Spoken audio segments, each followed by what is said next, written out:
আজকে একটি গুরুত্বপূর্ণ রোগ সম্পর্কে জানবো, রক্তে চর্বি। রক্তে চর্বি ট্রাইগ্লিসারাইড বা খারাপ কোলেস্টেরল যেমন এলডিএল বেড়ে গেলে হৃদরোগ, উচ্চ রক্তচাপ ও স্ট্রোকের ঝুঁকি অনেকটাই বেড়ে যায়। তবে সঠিক জীবনযাপন ও খাদ্যাভ্যাসের পরিবর্তন এনে রক্তের চর্বি নিয়ন্ত্রণ রাখা যায়। নাম্বার 1, সুষম ও স্বাস্থ্যকর খাদ্যাভ্যাস। চর্বিযুক্ত ও ভাজাপোড়া খাবার এড়িয়ে চলা, যেমন ফাস্টফুড, প্যাকেটজাত খাবার ও অতিরিক্ত ঘি বা তেল ব্যবহার থেকে সীমিত করুন। ওমেগা-3 যুক্ত খাবার খাওয়া, বিশেষ করে সামুদ্রিক মাছে যেমন স্যালমন ফিশ, টুনা ফিশ, আখরোট, চিয়া সিডস, এসব খাবারগুলোতে ওমেগা-3 ফ্যাটি অ্যাসিড থাকে, যা রক্তে চর্বি কমাতে সাহায্য করে। আঁশযুক্ত খাবার বাড়ান। ওটস, গোটা শস্য, ডাল, শাকসবজি ও ফলমূল রক্তে খারাপ কোলেস্টেরল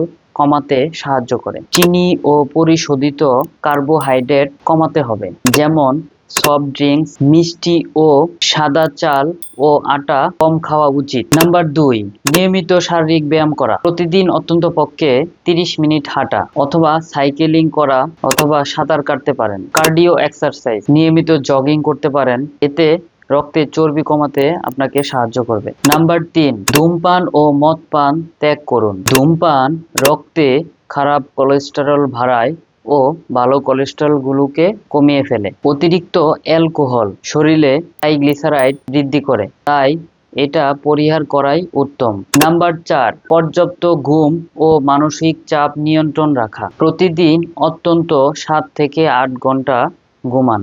মানসিক চাপ কমাতে মেডিটেশন করতে পারেন, যোগ ব্যায়াম করতে পারেন, এতে আপনার রক্তের চর্বি নিয়ন্ত্রণ রাখতে সাহায্য করবে। নাম্বার 5, প্রয়োজনে ওষুধ সেবন করা, অবশ্যই একজন চিকিৎসকের পরামর্শ অনুযায়ী। যাদের খাদ্য অভ্যাস ব্যায়ামের মাধ্যমে নিয়ন্ত্রণে যদি না আসে, সেক্ষেত্রে চিকিৎসক চর্বি কমানোর জন্য কিছু ওষুধ প্রেসক্রাইব করতে পারেন। ওষুধ গ্রহণের পাশাপাশি অবশ্যই স্বাস্থ্যকর জীবনযাপন চালিয়ে যেতে হবে। আশা করি এই ভিডিও থেকে আপনারা অনেক কিছু জানতে পেরেছেন, কিভাবে রক্তে চর্বি কমানো যায়। পরবর্তীতে আবার নতুন কোনো ভিডিও নিয়ে হাজির হব।